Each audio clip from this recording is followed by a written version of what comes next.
My self Veerpal Singh, प्राविधिक electronics, government polytechnic college Alwar.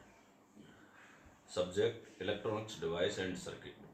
Subject code है EL 204। आज का हमारा जो ऑब्जेक्ट है वो है study of bridge rectifier with filter.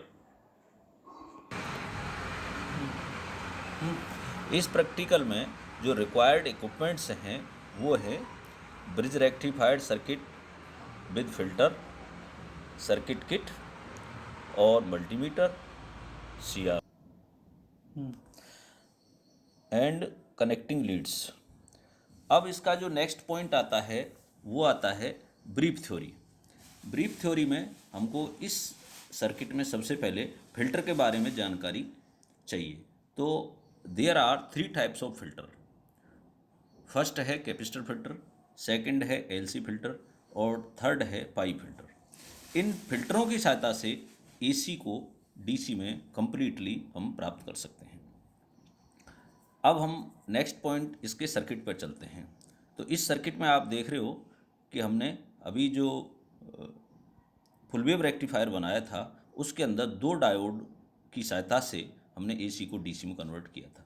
लेकिन इस सर्किट के अंदर हम 4 डायोड काम में ले रहे हैं और इस तरह से एक ब्रिज बन जाता है और इस ब्रिज की सहायता से AC को DC में कन्वर्ट कर रहे हैं। तो ये कैसे वर्क करेगा उसको हम थोड़ा सा बताते हैं। इसमें सबसे पहले AC अप्लाइड की जाएगी यहाँ से और उस AC का जो सिग्नल है जब CRO पे देखते हैं तो वो इस तरह से आपको प्राप्त होगा, ये जो दिखा जा रहा है। तो इसके लिए स्टार्टिंग की जो हाफ साइकिल है इसके लिए जब आप देख रहे हो तो ये टर्मिनल पॉजिटिव होगा और ये नेगेटिव होगा। उस कंडीशन में ये डायोड D4 और D3 वर्क करेगा और D1 और D2 ऑफ रहेगा। तो उस कंडीशन में भी हमको जो आउटपुट है ये इस तरह से प्राप्त होता है।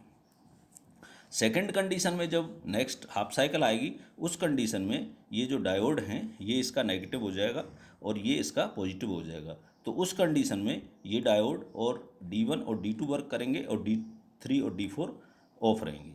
फिर भी उस कंडीशन में भी हमको ये आउटपुट इस तरह से पॉजिटिव में मिलेगा। तो इसी तरह से ये क्रिया अनवरत चलती रहेगी। ये चीज़ हमने शुरू में जो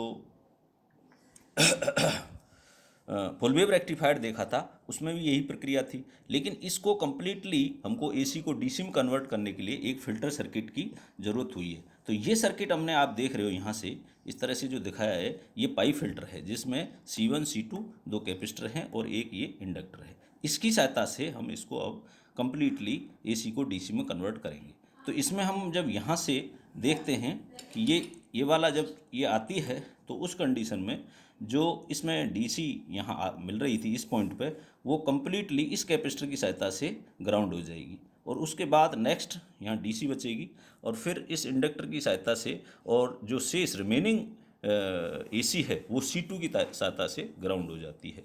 और आउटपुट में जब हम यहाँ इन टर्मिनल्स पे CRO को लगा के देखते हैं तो ये जो इस तरह का आउटपुट है ये कम्प्लीटली DC हमको मिल जाती है। इसने C1 C2 ने कम्प्लीटली इसको AC को ग्राउंड कर दिया है और हमको कम्प्लीटली DC मिलेगी। तो इस सर्किट का कंक्लूजन यही है कि इसकी सहायता से हम कम्प्लीटली AC को DC में कन्वर्ट कर सकते हैं।